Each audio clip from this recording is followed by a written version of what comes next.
Hello दोस्तों, आज हम बात करेंगे मोबाइल डिस्प्ले के बारे में। आप जब भी नया फोन परचेस करने जाते हैं, उसमें रैम कितना है, स्टोरेज कितना है, कैमरा कितना है, बैटरी कितनी है, फास्ट चार्जिंग सपोर्ट करता है या नहीं करता, इन सब चीजों का तो ध्यान रखते हैं। पर इसके साथ ही साथ जो उसका सबसे मेन पॉइंट होता है उसका डिस्प्ले, जिसमें हमें पूरा काम करना है, सारे वीडियोस देखने हैं, फोटोज अगर खींचेंगे तो वो भी हमें उसी में ही देखना है।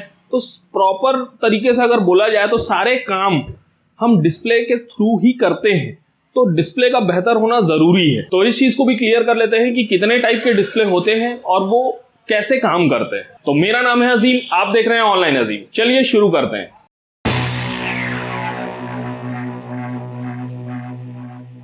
तो आज के समय में मार्केट में बहुत से डिस्प्लेस हैं, जैसे LTPS display, TFT display, retina display, IPS LCDs, OLEDs, AMOLED display. तो इन सबको क्लियर कर लेते हैं कि ये क्या होते हैं और कैसे काम करते हैं। पहले बात करते हैं LTPS और TFT डिस्प्ले के बारे में। LTPS का फुल फॉर्म होता है लो टेम्परेचर पॉलीसिलिकॉन डिस्प्लेज और TFT का फुल फॉर्म होता है थिन फिल्म ट्रांजिस्टर। अब ये दोनों डिस्प्ले तो आज के टाइम पे मार्केट से बिल्कुल आउट हो चुके हैं, इनका कोई यूज नहीं करता। एक्चुअल में ये बहुत सस्ते होते थे, लेकिन फिर भी इनमें बैटरी बैकअप बिल्कुल भी नहीं मिलता था, बैटरी बहुत ज्यादा खाते थे, क्लियरिटी सही नहीं मिलती थी, क्वालिटी सही नहीं होती थी, ड्यूरेबिलिटी बहुत ज्यादा कम होती थी। इन सब वजहों से इन डिस्प्लेस को अब मार्केट से अलग कर दिया गया है, कोई इन डिस्प्लेस को नहीं चलाना चाहता। तो इसकी बात हम साइड में रखते हैं। तो आगे बढ़ते हैं हम और बात करते हैं अब रेटिना डिस्प्ले की।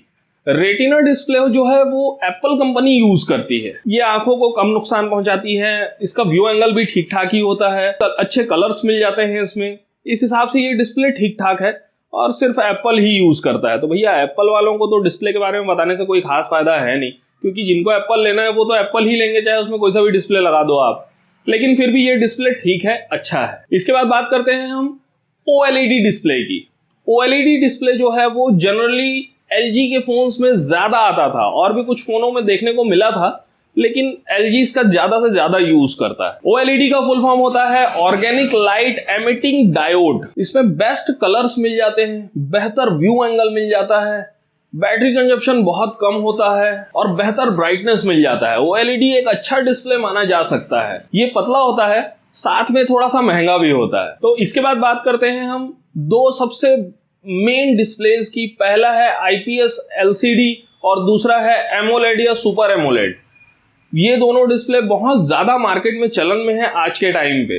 अगर आप कम बजट में जाएंगे तो उसको IPS LCD मिलेगी, ज्यादा बजट में जाएंगे तो AMOLED मिलेगा। तो पहले बात करते हैं IPS LCD पैनल की। इसमें अच्छे कलर्स मिल जाते हैं, बढ़िया ब्राइटनेस मिल जाती है, सस्ते भी होते हैं थोड़े से, व्यू एंगल भी अच्छा मिल जाता है। इस टाइप से ओवरऑल ये एक अच्छा डिस्प्ले माना जाता है। थोड़ा सा पावर कंजप्शन AMOLED की तुलना में ज्यादा होता है, क्योंकि ये ब्लैक को ब्लैक नहीं दिखा पाता है, क्योंकि इसके अंदर में लाइट्स होते हैं, वो लाइट्स जलते हैं, उस हिसाब से ही आपको जो ऊपर में डिस्प्ले में जो भी कुछ भी इमेज और वीडियोज हैं वो शो होते हैं। इससे क्या होता है कि वो ब्लैक को पूरी तरह से ब्लैक नहीं दिखा पाता, वो हल्का ग्रे में होता है, क्योंकि लाइटिंग का यूज हो रहा है। अब लाइटिंग का यूज हो रहा है तो जाहिर सी बात है बैटरी भी लगेगी ही।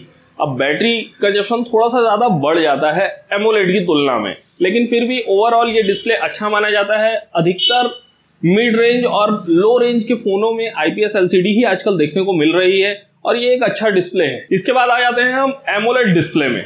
AMOLED डिस्प्ले सबसे अच्छा डिस्प्ले माना जाता है। इसका फुल फॉर्म होता है active matrix organic light emitting diode. ये अभी तक का सबसे अच्छा डिस्प्ले माना जाता है AMOLED डिस्प्ले। ये प्राइस वाइज थोड़ा सा महंगा होता है, इसलिए फ्लैगशिप फोनों में ही इसे यूज किया जाता है, सस्ते फोनों में नहीं दे सकते। जैसे ही आप इस पैनल को यूज करेंगे तो फोन की प्राइसिंग जो है वो थोड़ी सी बढ़ जाएगी। इसमें बेस्ट कलर मिलते हैं, बढ़िया व्यू एंगल मिलता है, बढ़िया ब्राइटनेस मिलती है, पावर कंजप्शन बहुत कम होता है और क्वालिटी बहुत ज्यादा बढ़ जाती है। अब इसी में आप लोगों ने देखा ही होगा कि बहुत से स्मार्टफोनों में लिखा होता है कि ये सुपर AMOLED है, ये फ्लूइड AMOLED है। तो ये AMOLED डिस्प्ले का ही एक अपग्रेडेड वर्जन है। AMOLED के बाद वो हुआ सुपर AMOLED। बहुत सारे फोनों में सुपर AMOLED का पैनल यूज किया गया, उसके बाद और उसमें थोड़ा सा अपग्रेडेशन डाल के उसे फ्लूइड AMOLED बना दिया गया। फ्लूइड AMOLED डिस्प्ले आपको जनरली OnePlus के फोनों में देखने को मिलते हैं। अभी अभी सैमसंग ने लॉन्च किया है अपना S22 Ultra, उसमें डायनामिक एमोलेड है, मतलब वो और ज्यादा बेहतर तरीके से कलर्स को रिप्रेजेंट करेगा। इस तरह से देखा जाए तो एमोलेड डिस्प्ले सबसे बेहतर है अभी के टाइम पे। तो अब लास्ट में हम ये जान लेते हैं कि हमें कौन सा पैनल लेना चाहिए या कौन सा डिस्प्ले यूज करना चाहिए या कौन सा डिस्प्ले खरीदना चाहिए। तो ये आपके बजट के ऊपर मेन डिपेंड करता है।